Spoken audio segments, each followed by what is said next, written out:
Today, we break down Bleacher Report's brand new 2026 NFL mock draft post trade deadline. Let's get right into this, starting out with the number one overall pick. We have the New Orleans Saints going Fernando Mendoza. I know a lot of you guys have been asking because of obviously what happened today. Marshawn Kneeland, friend of the show, friend of mine, ended up passing away. I'll talk a lot more about that at the end of the video. I don't want to keep those of y'all who are kind of here for draft content to have to deal with that. All I want to say up front is thank you guys so much for the amount of love that y'all have shown. But we'll get to that at the end. It's the main reason I'm not doing a mock today. Is my brain's pretty scrambled. But regardless, the Saints going Fernando Mendoza at 1. If they're sitting here at 1, most likely the project with Shuck is not looking too positive. And a lot of people are saying Fernando Mendoza's floor is just too good to pass on here. Like, a lot of people like to talk about ceiling. Floor also really does matter. And Mendoza's an experienced quarterback, multiple systems, and success in all of them, and continuous improvement. Yeti has now developed multiple quarterbacks to at least be NFL competent.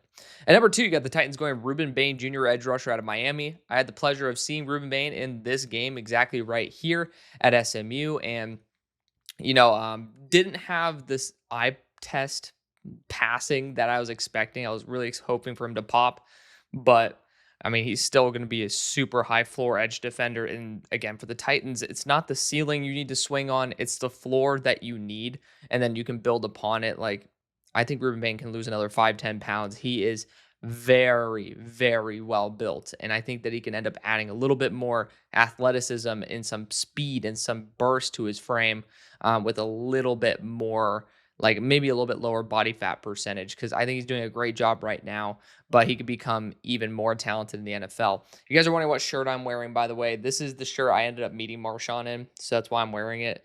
Yeah, it's a Senior Bowl shirt, so I haven't worn it. I dug it out of the closet because I like to kind of like keep this one since it's the first time I went to the Senior Bowl, but obviously special day, special occasion.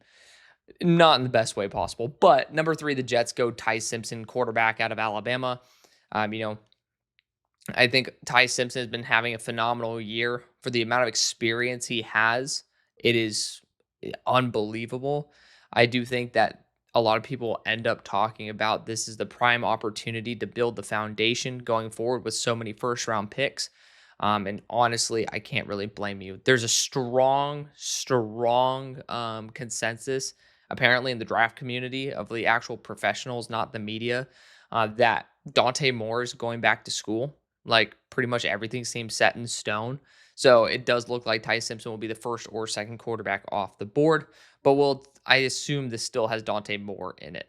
At number 4, the Dolphins go Caleb Downs, defensive back out of Ohio State. To me, he is the most talented player in the class, just based on consistency year over year. It just feels too good to pass on. But again, for the safety position, it is a lower value. I'm going to value it higher than maybe the NFL does. But I mean, that's just the difference between where someone gets drafted and where maybe they should. But yeah, I mean, the Dolphins need to build as many pieces into this team as possible. And, Downs could be a foundational piece of that. I would only say that safety is a little bit lower value position. For a team that has so many needs, I'd probably try to opt for another position. At number 5, we got the Giants going Jordan Tyson, wide receiver out of Arizona State. If medicals don't come back positive, this could end up being Carnell Tate, and I would be fully supportive of that. I think Jordan Tyson's a phenomenal wide receiver. None of his injuries have any sort of link. Maybe he just has bad luck, or maybe his body just is more prone to injuries. That's something that the doctors will handle and not me. So we'll see what happens when maybe some information like that comes out. But talent-wise, I think Tyson's the best wide receiver in the class. But at the same time, if you want to say it's Tate, I don't think you're crazy. Tate's been so damn good this year. At 6, the Browns go Dante Moore, quarterback out of Oregon. Ended up being raised in the Cleveland area. But again, I just talked about this. Todd McShay was the one who started talking about it. He has a lot of sources in the NFL that I trust far more than anyone that I know at the moment. And I mean, again, I try to give you guys as solid information as possible. If I ever get any inside information, I'll always preface it by talking about how much confidence I have in said inside source. I'm not an insider. I just like to get to know people, and I'm kind of overly curious. maybe to a detriment, but maybe that's why I have some inside information here and there. But do not rely on me as an insider like Alex, like you really, really like Malachi Lawrence. Like, our team's telling you this? No, no, no. I'm just a man who is continuously being honest with my opinions, whether right or wrong, and trying to learn from them. And that can bite me in the ass, can end up not.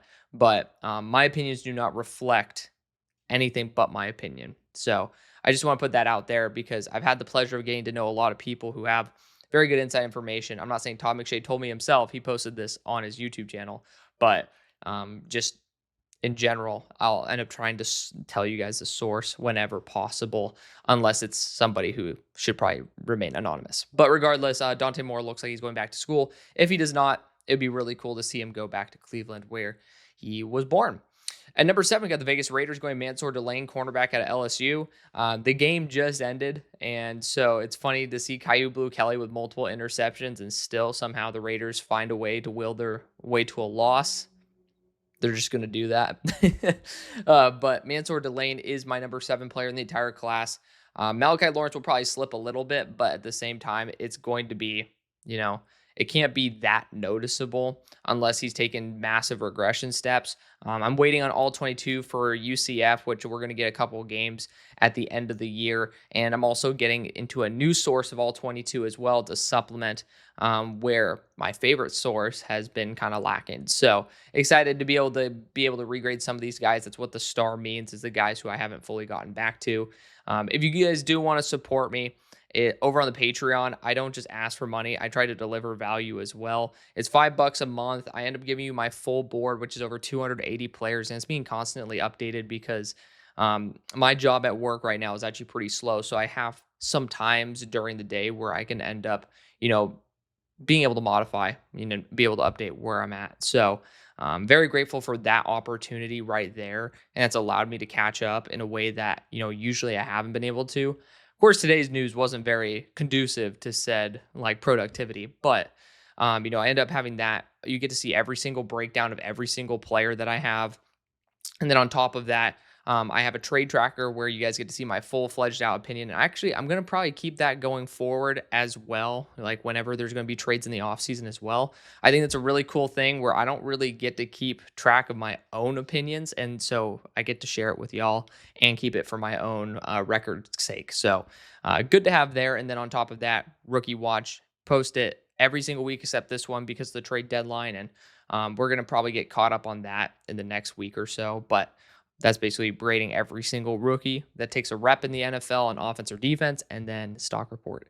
So Stock Report, you guys love that series, and it's an extended version compared to what the actual video is. If you guys want to just take a lot of the guesswork out, a lot of the research, it's just a way for you guys to have quick reference. And again, $5 a month. I didn't want to make it like a financial burden to anyone, but at the same time, I put a lot of work into it. So if you guys do want to support, go over there. Regardless, the Vegas Raiders going Mansour Delane at number 7 is far from a bad move. Getting top tier cornerback talent is like not very easy. And so I understand if you want to go Arvell Reese, fully support it. If you don't, I mean, again, I support it if it's like Mansour Delane. But at number 8, the Bengals go Arvell Reese, linebacker of Ohio State. This just doesn't make any sense. I'm going to be honest. It does not have a writer of this article. It just says the Bleacher Report scouting team. So I don't know who's writing this one, but it just doesn't make sense. I mean, first off, shout out to Bleacher Report for not just putting like a 1-sentence bullshit explanation. But I will just say, like, the value is there. It just doesn't match what the Bengals go for at their edge core. It just doesn't. They like size and they like RAS and they like measurables. Arvell's a linebacker. There's a chance he has 31.5 to 32-inch arms. I haven't redove into his tape in terms of the edge side of things because I've ended up watching him as a hybrid and never really focused on the arm length because I thought it was going to be more so a gimmick. And then obviously now people have shifted almost to the exact opposite where he's going to be an edge with maybe some linebacker implications. But usually the linebackers that are also really good at edge usually are in like that 32 to 31-inch range, i.e. Micah Parsons. So that's going to be something that's going to be very intriguing to watch. Is that something that disqualifies him? No. But when you're talking about the Bengals who value those measurables, that value the RAS score, that value the 260 plus, it's going to be an issue when you look at the fit. So I'm still learning in terms of my understanding of every single team, every single coach, and like the exact drafting philosophy. I mean, even though I do this pretty much every day for the past 5 years, you guys have helped me out so much in terms of my understanding of the game and, understanding of draft philosophies.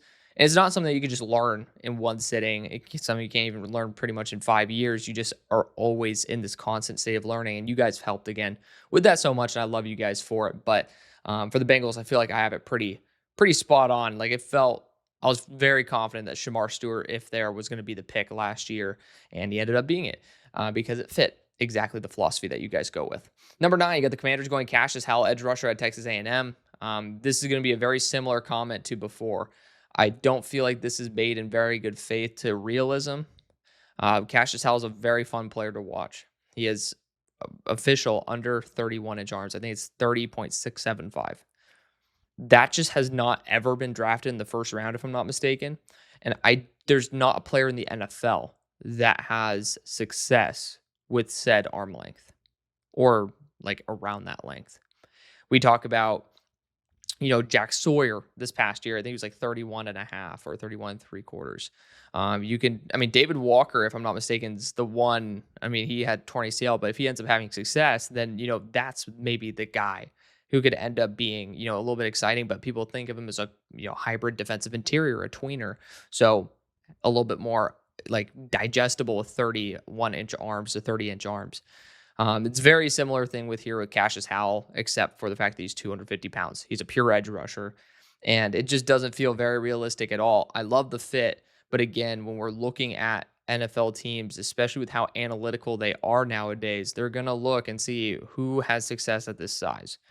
Because, you can get around Markel Bell, who has 36-inch arms. And that's not something that's impossible to do. No shade to Markel Bell. I actually like him quite a bit. But he's not an NFL tackle right now. He's not an NFL starting tackle at the moment. NFL starting tackles have Markel Bell size, strength, possibly length or close to. And the thing is, they have technique. They have skill. They have timing. If Cassius Howell is dealing with a 4 to 5-inch reach disadvantage every single time with players who know how to hit the chest plate, know how to handle his counters, know how to handle his speed, shit can get really dangerous really quick. So I'm just going to say NFL teams, I don't think would ever do that. I like the fit, but let's talk about that round 2. At number 10, the Ravens go right tackle, Spencer Fano out of Utah. Both their tackle spots are filled right now. I don't understand this. I assume you're going to try to kick him into guard. I'm trying to see if they end up talking about it. Like, yeah, okay, so balance to the interior. Okay, so much needed athletic ability and balance to the interior of the unit. Okay, and then possibly fill in terms of injury. A guard at 10 is pretty expensive. I really like Spencer Fano. He's my number 8 player in the class. That's expensive. Very pricey.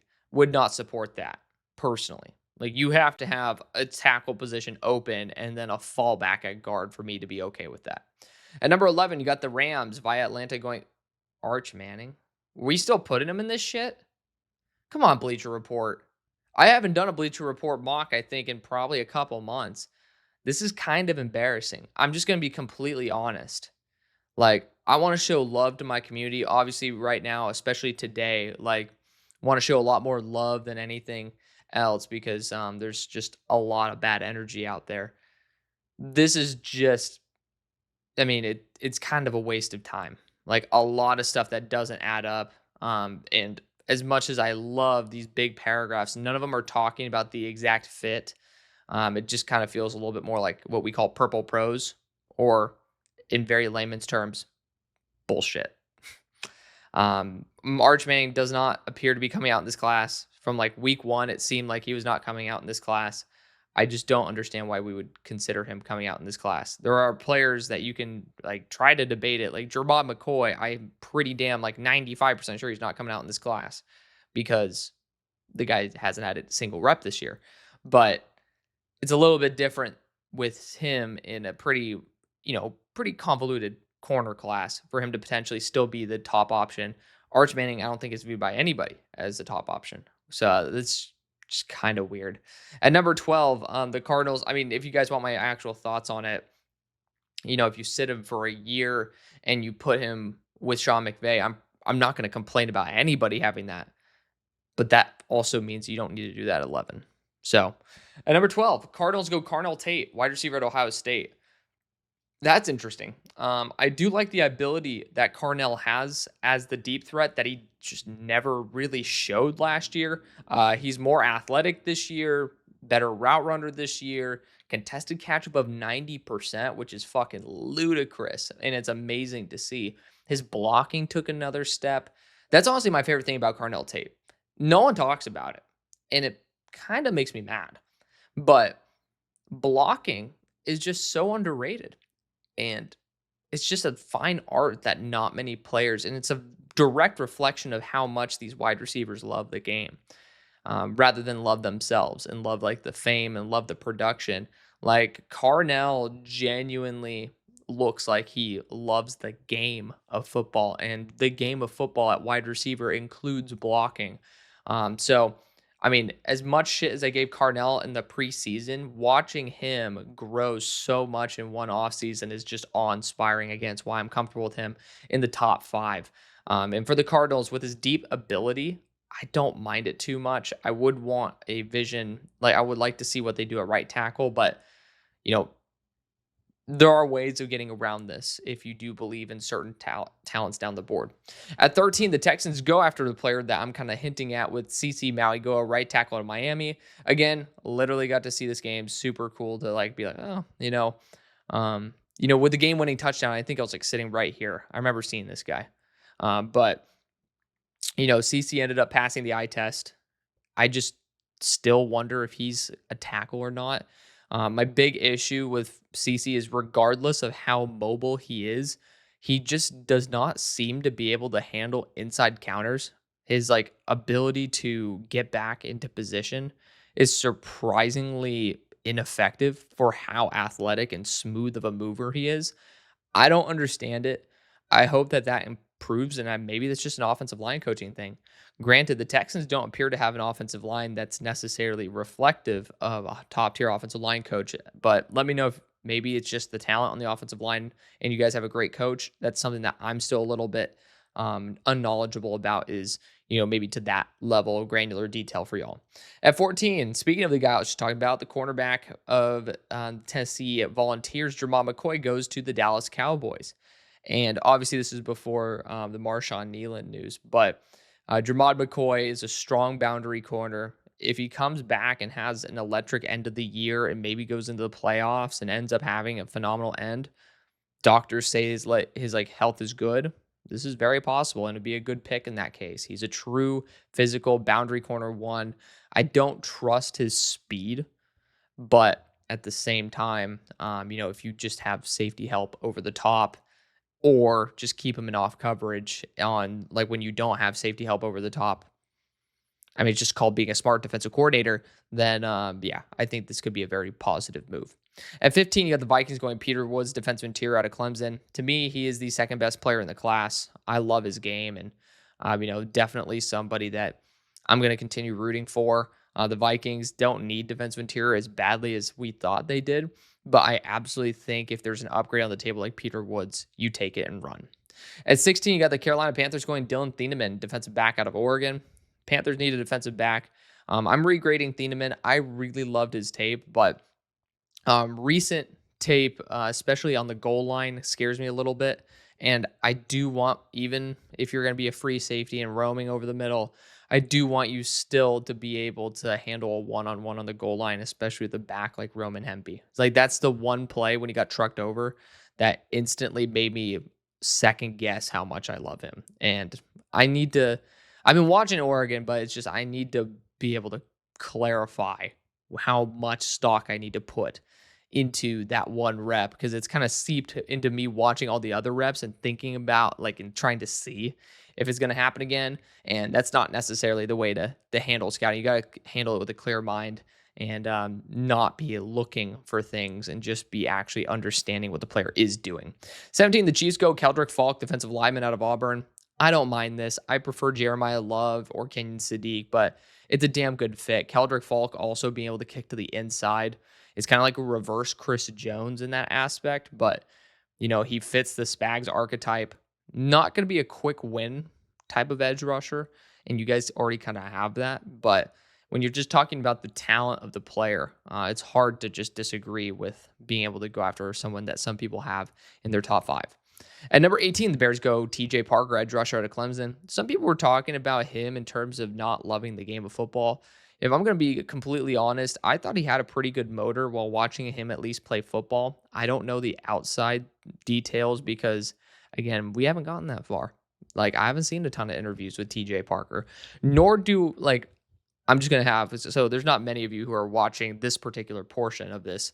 Maybe Bears fans are, but a thing I have an issue with a lot of media members is they're always trying to get one-liners, or they're just asking boring ass questions. I could give a rat's ass about these interviews. They're all scripted. PR team, PR coaches end up helping out the players and coaches and stuff. So, I mean, it's all a bunch of scripted responses to bullshit or low tier questions, or else they're just not very good questions and they have an ulterior motive rather than teaching us something. So I will not be watching those. I love my friends in the media, but some of them have some dumbass questions and they can improve it. But not many people that I know that I respect, thank God. But there are definitely some of those who give the media name a bad rep for that reason. And maybe that's what stemmed. Maybe there's some people who have talked to TJ and probably didn't give him a very engaging conversation and think that he just doesn't love football. But when you watch him play, there are reps where he doesn't need to put that much effort in that he still does. To me, that's usually where I start seeing whether you have a good motor or not, is when the play is not designed for you to make the big play. How much effort do you put in? And I thought he did a good job. And I still have my issues with his processing of the game, but not the personality. At least that's for me. But Dennis Allen, 6'5", 265, and probably a little bit longer arms. So being 6'3", it would have to be a little bit of a little deviation of the mean there, but it's not impossible, especially with Joe Tryon-Shoyinka. At 19, the Browns go Caden Proctor, tackle out of Alabama.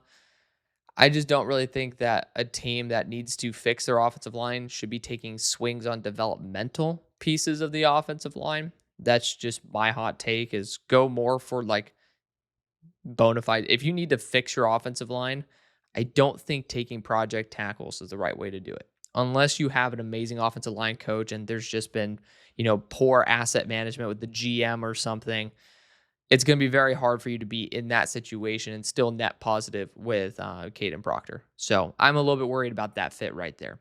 At 20, the Steelers go Avian Terrell, corner out of Clemson. He has the physicality of an AFC North corner. He can play on the boundary or in the nickel. I actually really love his tape, so I'm personally a fan of this. Even when he loses well, and he's just somebody who doesn't give up, and I think it's a really good representation. Why are all these pictures versus SMU, by the way? I do not know who this Tom guy is, but I've seen his name, I think, a couple times pop up, and shout out to him, showing some SMU love here. But yeah, I definitely like the fit. We'll see if it ends up working out. 21, the Lions go Mateo Uyagale, edge rusher out of Oregon. I've actually, I believe, done this as well. He has the ability to play both on the outside and the inside. He's a little bit thin for the inside, but if you use him like a Josh Paschal role, it could be a very unique matchup versus interior offensive linemen, and he's athletic enough to challenge tackles. So I'd prefer to try to maybe look at a left tackle here, and you could end up testing out Caleb Lamu if he can end up working at left tackle, and then if you can't do that, maybe push Mahogany, or to be fair, I'm not a huge fan of pushing Ratledge to the center since he's been very reliable, but maybe try Christian Mahogany at center and then put Lamu at guard. That's just where my head is at. I think there's a lot of interesting tweener edges in this class and not as many offensive linemen. Then we have 22. The Chargers go Vega. Oh no, hold on. You motherfuckers ended up telling me how to say this name, and I'm not going to let you down. By the way, I end up responding to every single comment. It's a big thing for me. Because if you guys end up like talking to me about stuff, I want to be able to, at least at the very minimum, I think it's a dick thing, for me not to respond. If you're going to invest your time, I would say there's definitely a reason for me to end up responding to y'all. But I think it's like INA. Like it's I know that you guys ended up talking about this earlier, so I just want to make sure we end up saying it right. But again, so Yoani, shout out to Jeff Fred Jeff Fred Fern 3744. Yo Ani is how you spell is how you say his name. So Vega Yoani, high floor pass blocking guard. Currently, he is sitting at 39 on my big board. I don't like how he's played the run this year, especially compared to how dominant he was last year. But overall, very good anchor, very reliable pass blocker. I think the run game can kind of figure itself out.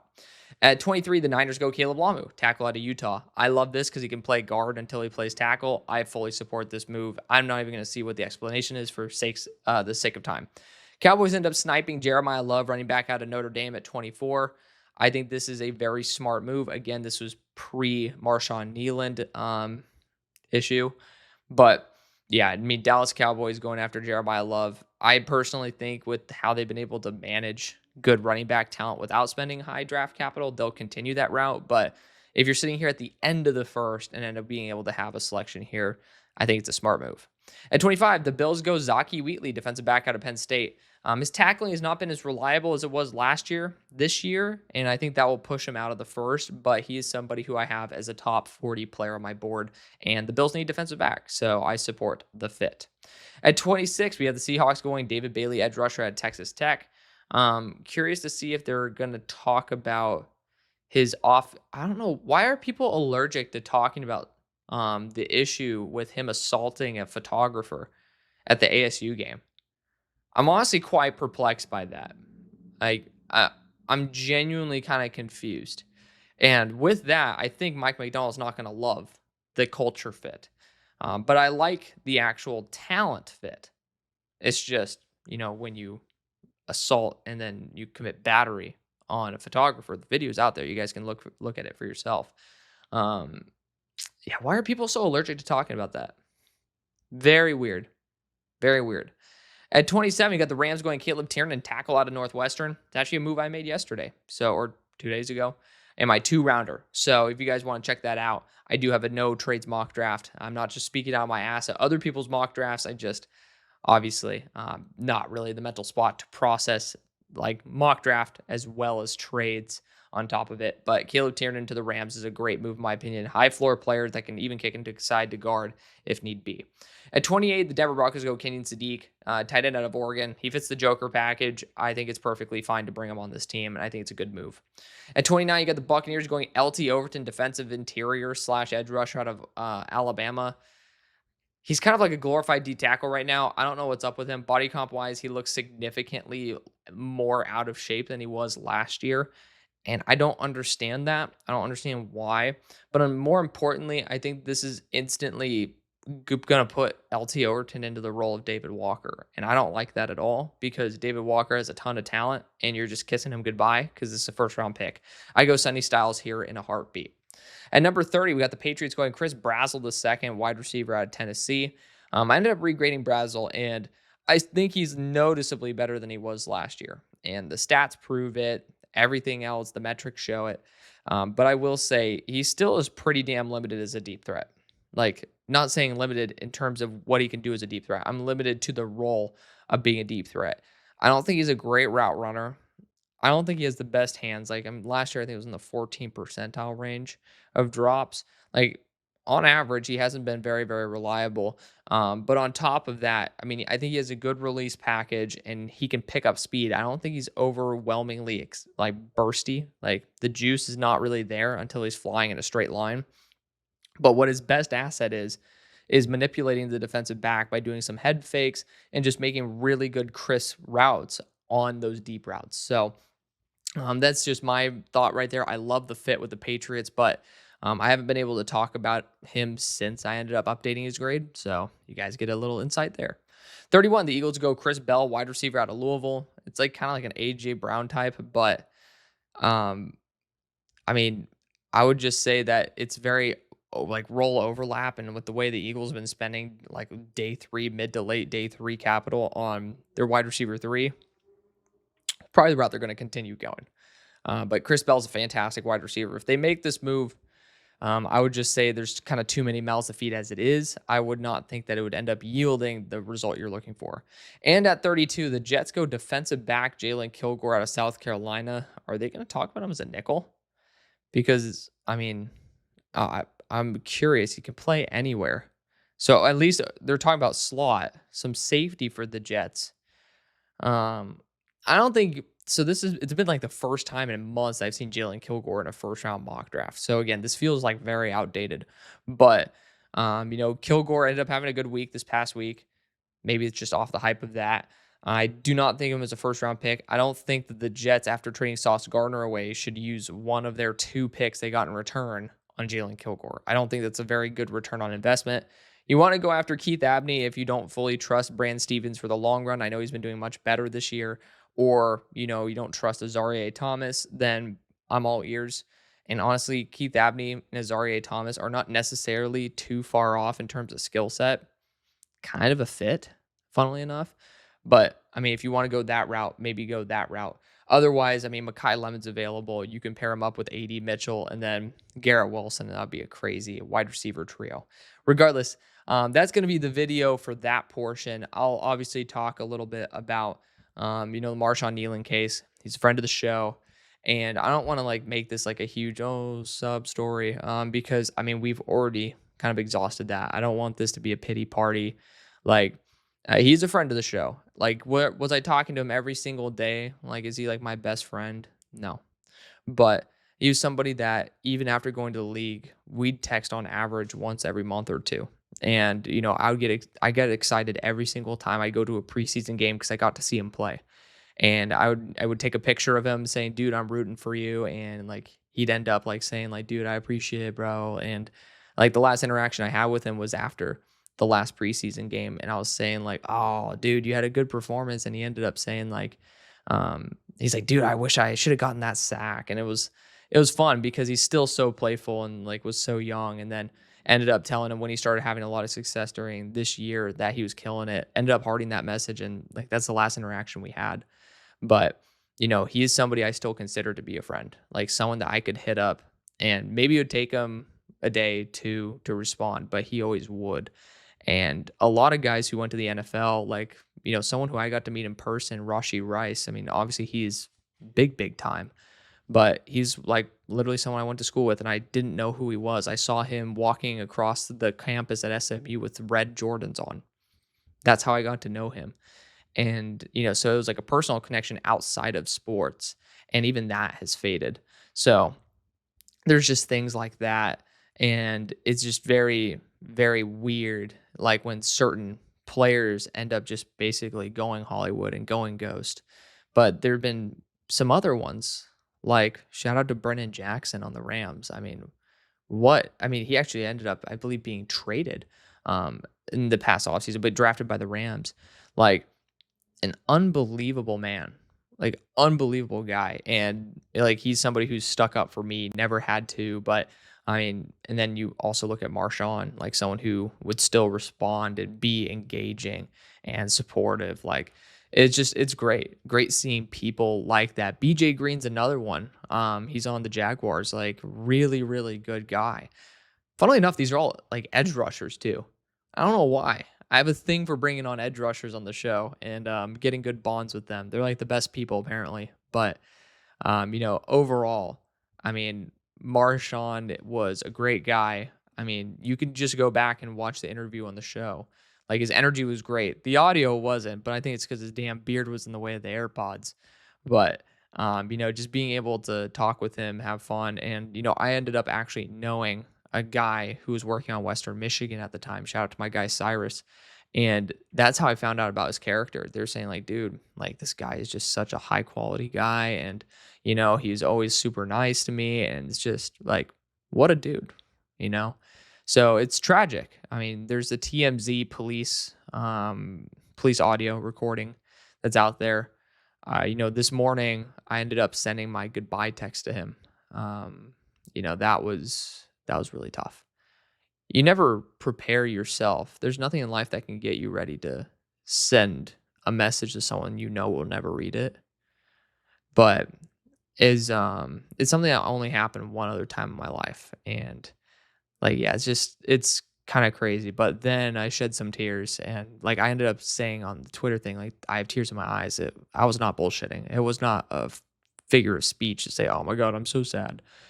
No, I mean, like, this is somebody who I genuinely had, like, legitimate care for, who cared about me, who treated me well.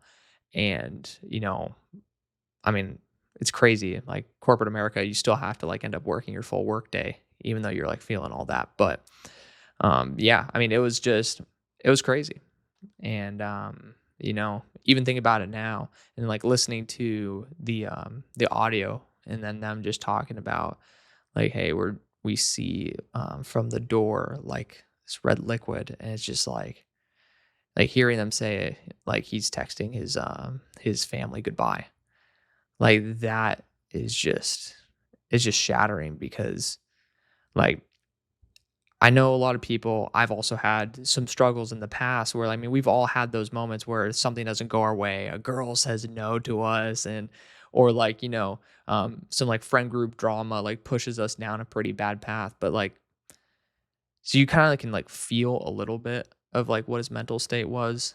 And it sucks to know that it was so strong, even though he just scored the touchdown and he's making millions, and he has such a good energy. He has a girlfriend, and he's a good looking guy. He's in shape. Like, there's not much that you could try to improve upon that, and he's still feeling that. So I mean, it sucks, like, hearing that and just, like, thinking about someone that you care about having that moment, like, just feeling that and being like, that's their last moment. They're feeling scared, they're feeling pain, and it's just like, that's someone you care about. So, don't let your last interaction with people ever be sour, because, like, people like me, no one at my work, unless it was, like, my friends I was just, like, kinda, like, trying to confide in, no one remotely knew about the fact that this affected me at all.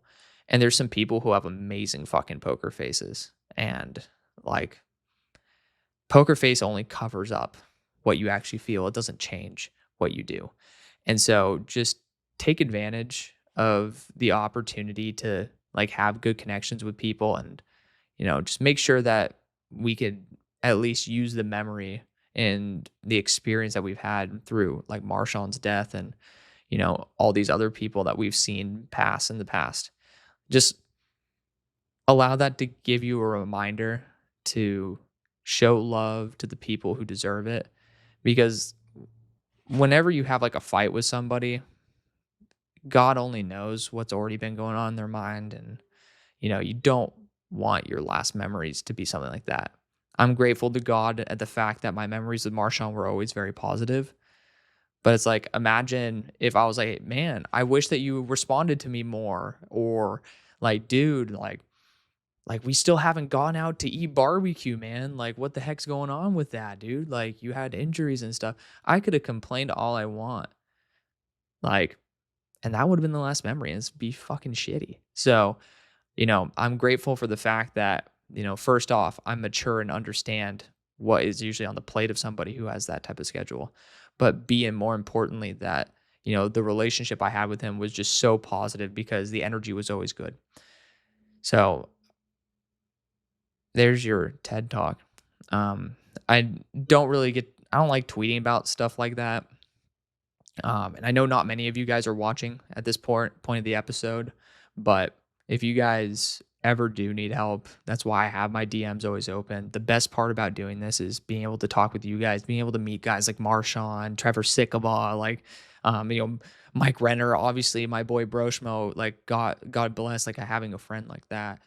It's just the people are the best part of this. Talking football is fun, but I can promise you I get far more bored of talking football than I do of being able to talk with you guys. And being able to talk with you guys allows me to push through some of that boredom and some of that overstimulation, and allows me still to love what I do. So, all this is thanks to y'all. But if there is ever like a time where you're like, dude, I'm not feeling good, I don't have really anybody to talk to, I've been there. Or I've thought that I didn't have anybody to talk to. Thank God that, I have amazing support group with my parents and all that. But if you don't have that, I'm not going to be some bullshit virtue signaler, but at the same time, like I'm not doing this to virtue signal. And so why have my DMs open? Like you can always say something if you need it. And so hopefully you guys do have support structures there. If you don't, like I'm obviously willing to help out in any way I can. But love you guys. Yeah, shitty day, but hopefully you guys had at least some positive moments. I ended up having some bomb ass carbonara today. I make a mean Italian carbonara. It's not great for the macros, but it's fucking gas. So at least we had some positive moments through there, and you know, weather's good. Got to get a good lift in. So try to find the silver lining in things too. But love you. See you later. Peace.